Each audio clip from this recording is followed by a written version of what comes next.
Thank you for staying with Consider This. Melisa and Sharaad here with you. Now let's continue our discussion on the additional 10 billion ringgit that was announced today as part of the Prihatin package to help SMEs mitigate the economic challenges of COVID-19. To discuss this further, we have joining us on the line Terence Gomez, Professor at the Faculty of Economics at University Malaya. Terence, thank you so much for joining us this evening. Now, why do you think that these measures, meaning more substantial help for SMEs, weren't already included in the first package? Was this an oversight on the part of the government?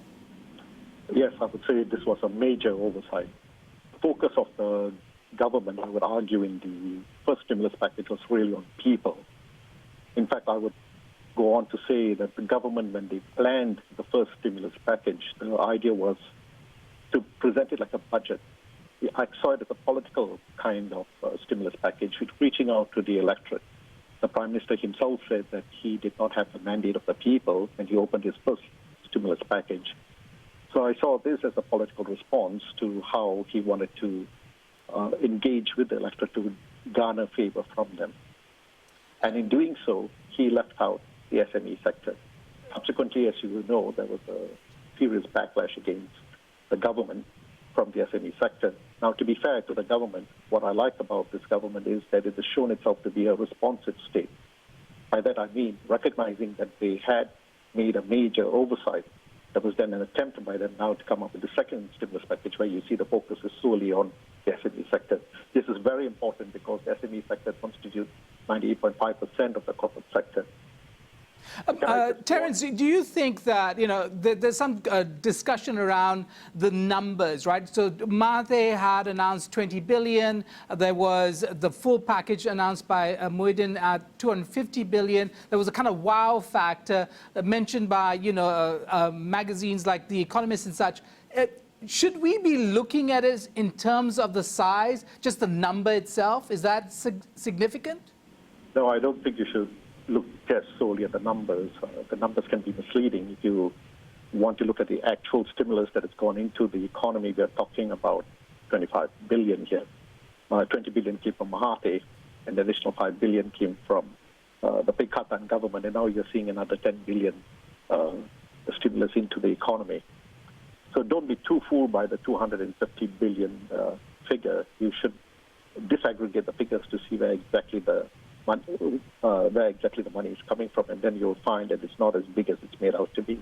Okay, so how should we be thinking about it? If it's not, 20 billion plus 230 billion plus another 10 billion, how should we be thinking about this? Because already figures of 260 billion ringgit are being bandied about.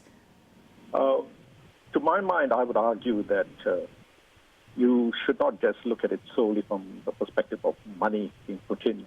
I argue that what we should also look at is the institutional framework around which the stimulus package is being presented.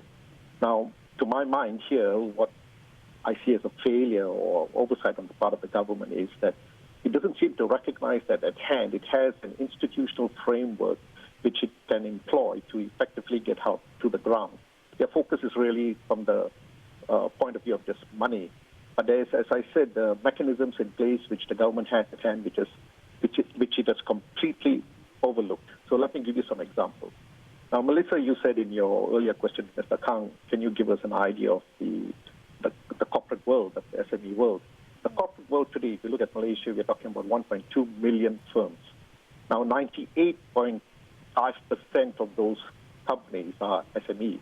And those SMEs, you can break it down further, 76% of these SMEs are micro, 21% are small, and only 2% are medium-sized firms. So what that means is the majority of the firms in our country, about 800,000 firms in our country, are micro.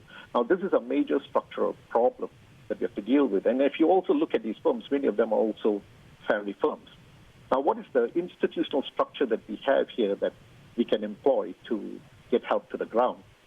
If you go back to the period of the 9th Malaysia Plan under Abdullah Ahmad Badawi, that was a very important plan because he recognized that the majority of the firms were SMEs, and he created, under the 9th Malaysia Plan, an institutional architecture which focused on the SME sector. Now, there, for example, he created SME Corp.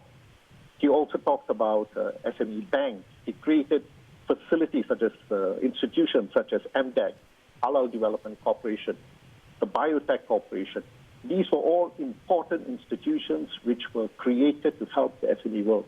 What I'm shocked at by this government is why didn't they use that institutional framework that was created, that is in place, and to employ them now to get help to the ground, because they need much more than just these cash handouts. They need also support in other forms. And this is where these firms come in. All right. Well, okay, we're going to continue our conversation about the institutional framework in just a couple of minutes. We're going to come back and continue this conversation with you, Terence, in just a few minutes. So stay tuned to consider this.